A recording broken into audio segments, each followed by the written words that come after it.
dahulu kala sampai hari ini, tradisi gereja kita adalah orang yang sudah terima Tuhan Yesus sebagai Tuhan dan Juru Selamat, biasanya 12 tahun sudah dibaptiskan dalam air secara selam, layak mengambil perjamuan kudus. Tapi saya mau baca dari ayat 17 supaya memberi sedikit dasar dan konteks apa yang Paulus ajar dalam 1 Korintus 11 ini.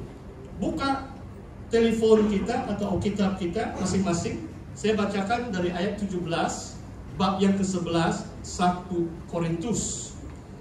Dalam peraturan yang berikut, aku tidak dapat memuji kamu, sebab pertemuan-pertemuanmu tidak mendatangkan kebaikan, tetapi mendatangkan keburukan.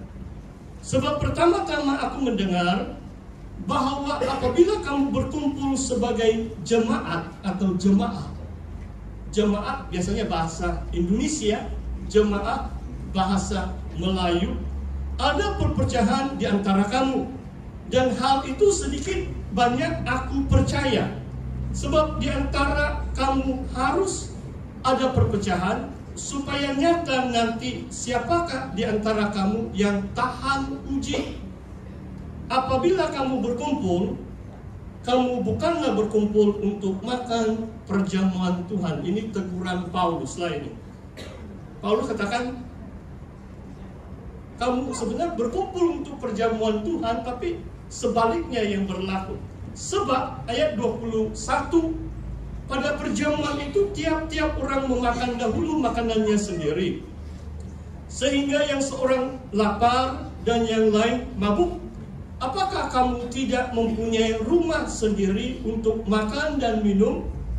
Atau maukah kamu menghina jemaat Allah dan memalukan orang-orang yang tidak mempunyai apa-apa? Apakah yang kukatakan kepada kamu, memuji kamu? Dalam hal ini aku tidak memuji. Ini teguran Paulus. Sebab apa yang telah kuteruskan kepadamu telah aku terima dari Tuhan, yaitu bahwa Tuhan Yesus pada malam waktu ia diserahkan mengambil roti. Sesudah itu dia mengucap syukur atasnya. Ia memecahkannya dan berkata, inilah tubuhku yang diserahkan bagi kamu. Perbuatlah ini menjadi peringatan akan aku. Demikian juga ia mengambil cawan sesudah makan, lalu berkata, cawan ini adalah perjanjian baru yang dimeteraikan oleh darahku. Perbuatlah ini setiap kali kamu meminumnya menjadi peringatan akan aku. Sebab setiap kali kamu makan roti ini dan minum cawan ini, kamu memberitakan kematian Tuhan sampai ia datang.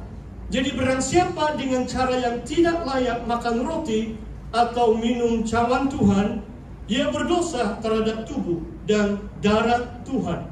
Karena itu hendaklah tiap-tiap orang memuji dirinya sendiri, dan baru sesudah itu ia makan roti dan minum dari cawan itu. Karena barang siapa makan dan minum tanpa mengakui tubuh Tuhan, ia mendatangkan hukuman atas dirinya. Sebab itu banyak di antara kamu yang lemah dan sakit, yang tidak sedikit yang meninggal. Kalau kita menguji diri kita sendiri, hukuman tidak menimpa kita. Tetapi kalau kita menerima hukuman dari Tuhan, kita dididik supaya kita tidak akan dihukum bersama-sama dengan dunia. Karena itu saudara-saudaraku, jika kamu berkumpul untuk makan, nantikanlah olehmu seorang akan yang lain. Kalau ada orang yang lapar, baiklah ia makan dahulu di rumahnya, supaya jangan kamu berkumpul untuk dihukum. Hal-hal yang lain akan kuatur kalau aku datang. Demikian firman Tuhan dari 1 Korintus bab yang ke-11. Saudara, kita lihat dalam beberapa slide, dan saya menghuraikan dari ayat 17. Saya katakan di sini, jangan kita heran terdapat peraturan-peraturan Tuhan dalam ibadah. Karena Tuhan itu kudus dan kita menyembah Dia di dalam roh dan kebenaran. Kita hanya beribadah kepada Tuhan dalam kebenaran. Allah itu roh, God is spirit. Yang menyembah Tuhan harus menyembah Tuhan di dalam roh. Maksudnya roh kita harus hidup, dilahirkan kembali. Dan kebenaran di sini adalah aletheia, truth. Setiap amalan praktik gereja harus didasari di dalam kebenaran firman Tuhan. Sebab Allah kita disebut Allah yang benar. He is the God of truth, or the true God. Dia tidak mau ada kepalsuan atau manusia yang mereka-reka. Tuhan memberi teguran, kamu lebih menyayangi adat istiadatmu, peraturan atau pengajaran manusia daripada perintah Tuhan atau pengajaran dari Tuhan.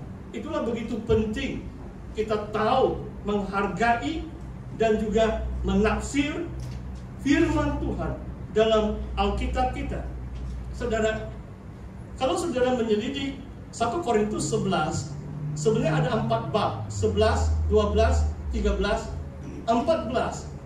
Keempat bab itu merangkumi peraturan-peraturan pertemuan jemaah. Bila orang datang beribadah, inilah yang disampaikan oleh Paulus. Untuk hari ini saya hanya bahas tentang perjamuan kudus. Bagaimana kita mengendali siapa yang layak untuk mengambil bahagian dalam perjamuan kudus. Saudara, dalam bab yang ke-14, ini rumusan pada akhir tulisan Paulus itu. Prinsip ibadah adalah damai sejahtera. Tuhan tidak mengkehendaki kekacauan, tetapi damai sejahtera.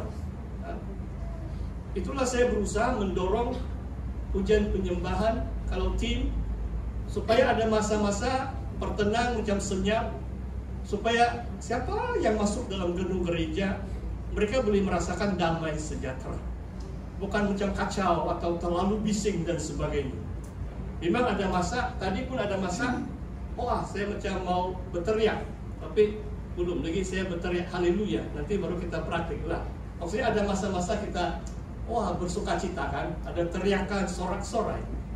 Tapi itu pun in peace, itu damai sejahtera. Yang kedua di sini, tetapi segala sesuatu harus berlangsung dengan sopan dan teratur. Dalam lawatan saya ke beberapa sidang, ini cerita tahun 97. 2 kali waktu sampai sudah masa saya mau berkhotbah, ini kampung pedalaman di kawasan Sub, jauh, ini jalan kayu balak dulu. Banyak kali saya pikir tiada sudah Pastor Tony di dunia ini. Sebab itu Cil itu macam mau masuk jurang saja, Pak. Satu kali itu jalan Pakuku sampai Alutop pun, saya pikir saya masuk sudah bye-bye sudah dunia ini. Beberapa kali saya alami cabaran yang cukup luar biasa.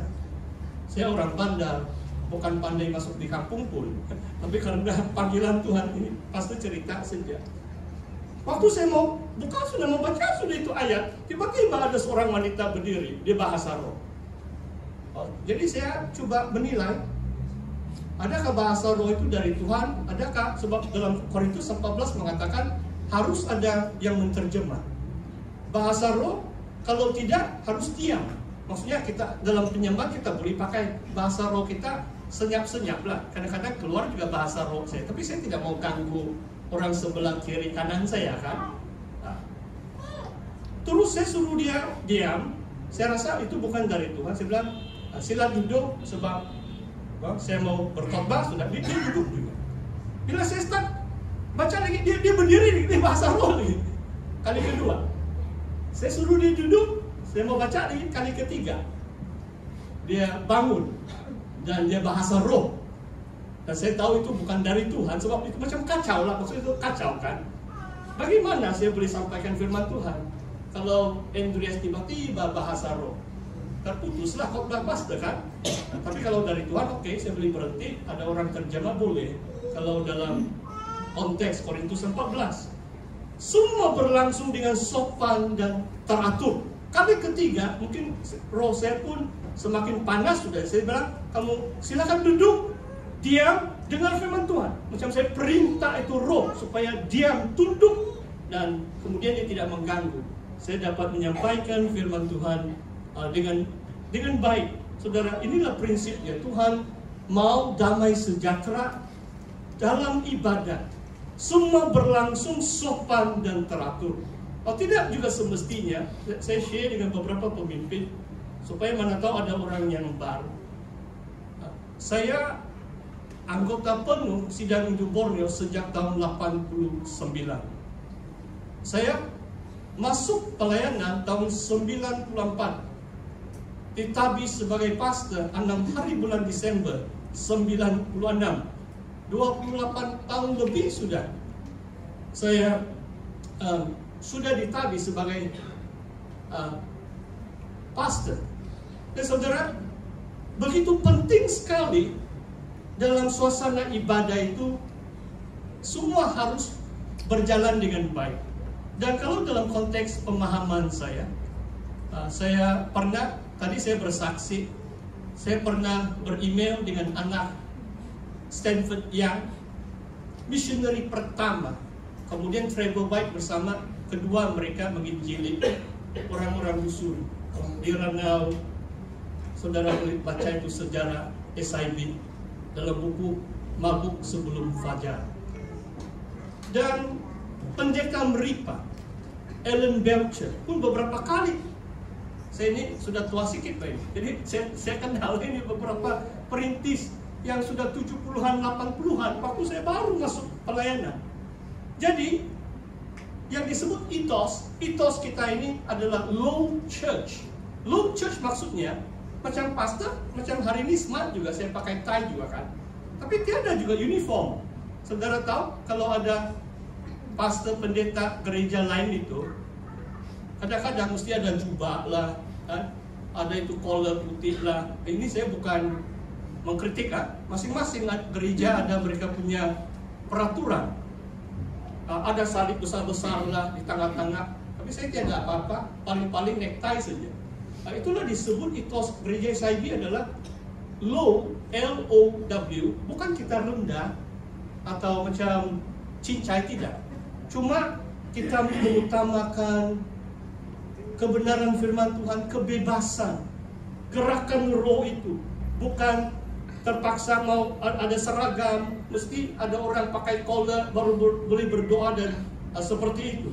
Saudara, kembali kepada perjamuan kudus ini. Kenapa ada teguran Paulus? Pastor mau ceritakan sedikit konteks dalam pelaksanaan perjamuan Tuhan pada abad yang pertama.